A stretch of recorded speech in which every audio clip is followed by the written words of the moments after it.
Ladies and gentlemen, federal employees, we're going to talk about some of the best states for you to retire. Here we got a list of some 4 great ones. Now, there are many great states to retire, and we're also going to talk about the key factors when deciding on a place to retire, because these 4 aren't the only great places. There's lots of them, and so you want to look at wherever you're looking at retiring in a few criteria to make sure it's a good fit for you. Now, let's talk about some of these areas. So these 4 states, Florida, Georgia, Nevada, and Mississippi. What makes these good states to retire? Well, off the top, these have basically no or very little income taxes and low estate tax, inheritance tax, those sorts of things. These states in general have some great ones. Now, there's some other states that also don't have, let's say, an income tax, like Alaska, but most people don't want to retire to Alaska, so we took it off the list, right?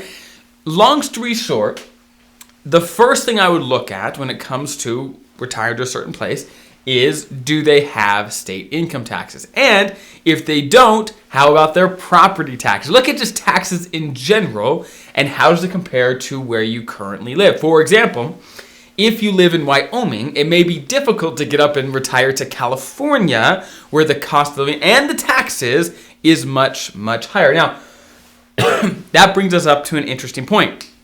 I've got some clients that live in a state that have some income tax. Let's say the state charges them 5% in income tax. Okay, most states don't actually have a very large income tax. Even California, for most feds with an average income, pay anywhere from 8 to 9% in income taxes in California. Okay, now there's other types of taxes you might pay in California, but for income tax, about that. Okay.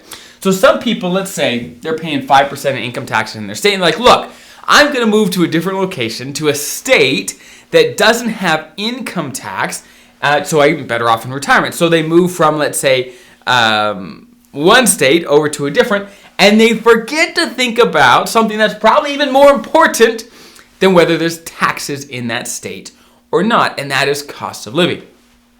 If you move from a state that has a 5% income tax, but you move to another state with no income tax, but the cost of living is 10% higher, that's a bad deal, okay? That is a bad deal. You have to look at all these factors: taxes, cost of living, what do homes cost in that area compared to where you live now, and just all kinds of expenses, right? And is that location close to the things that you want to do? Yeah, it may be cheaper to live in, let's say, the backcountry of Mississippi or Wyoming, but would you have to travel a bunch to visit your kids?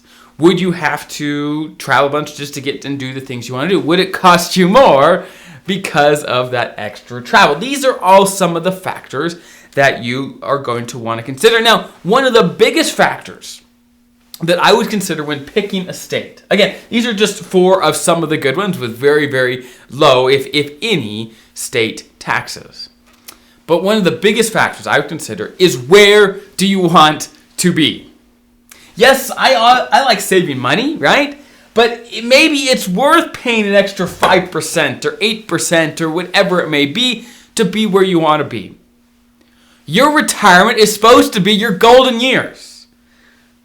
The best years of your life. That's our goal, right? Life only gets better. That's the hope and goal.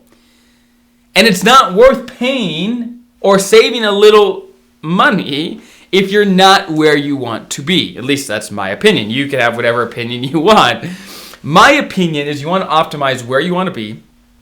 And if you can do that while saving some money, fantastic. Fantastic. Then do that.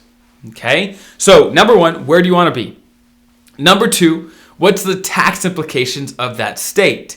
Number 3, what is the cost of living in that state? And is it actually close to things and people that you want to be around? Because they've done a ton of studies, and they found that those that live close to a number of their kids tend to be happier.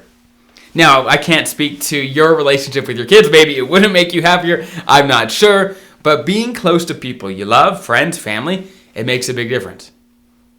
And saving a little bit of money is helpful, but not the end of the world. And let me actually make one clarification here. I've talked to some people that say, look, I'm going to move to Florida so I don't pay taxes on my pension and retirement. And I always have to clarify, it's like, well, you will pay federal taxes, okay?